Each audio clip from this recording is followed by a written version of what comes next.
Well, I think the main reason is the world is changing very quickly. Customers are demanding more. There's so much competition, new and old. Things are changing very quickly there.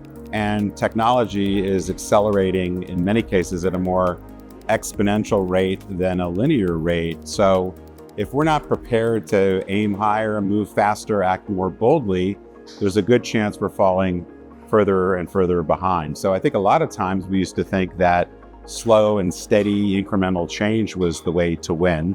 But mostly today, slow and steady means you're likely falling farther and farther behind. So I think we have to understand that if we're not willing to fail, if we're not willing to change very quickly, that's actually often the most riskiest choice of all. There's so many trends to keep track of. I think it's oftentimes hard to know where to focus. I would say a few that are pretty important. One is inflation's still an issue around most places in the world. And so this kind of flight to value tends to emphasize the large price-sensitive convenience retailers. One of the things I been talking about for years is what I call retail's great bifurcation. So we're seeing success at the value end of the spectrum. We're also seeing success more on the kind of premium specialty side of the equation, but those retailers stuck in what I call the boring middle, they're very, very challenged. So one of the trends is if you're stuck in the middle, you're probably risking going out of business or you're at least closing stores. So the challenge is how to get out of the middle by being more remarkable.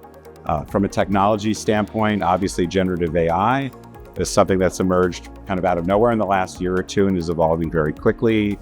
We're here at a conference talking about retail media. That's obviously a very hot area that most retailers need to pay attention to.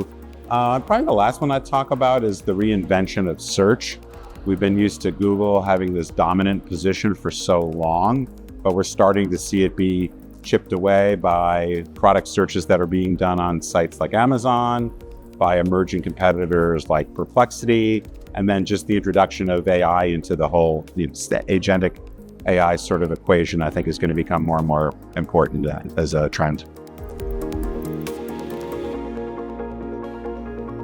Well, to a certain degree, your strategic priorities have to be really scaled to your particular competitive situation, the particular markets you operate in. But I would say kind of generically the three, and this sounds kind of ridiculous to say because it's such an old idea, but have a relentless focus on the customer. We really need to understand customers in very deep ways and act on that information, as well as just to seek insight from all over the world, from different markets, geographically, in some cases, different kinds of retailers, because consumers, they can see the world right now. And so if you don't understand what they're seeing and how you win the battle for attention, you may be missing opportunities. The second kind of thing I see retailers often get wrong is they misunderstand the difference between what I like to call table stakes and differentiators. And what I mean by that is table stakes are the things you have to do just to stay competitive. And differentiators are those things that really give you competitive advantage.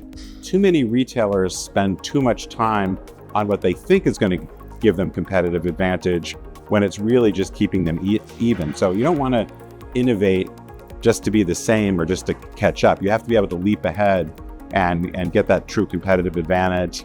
And then the third one I would say is, with things moving so quickly and with it being hard to understand what's going to be important in a year or two, then you really need to build agility into your operating model, and you need to be willing to try a lot of different things, build this kind of culture of experimentation, and then pick the things that are working to scale them up. Maybe something's working, you need to pivot a little bit or just stop doing those things that aren't working. So I think that agility and that culture of experimentation are really important.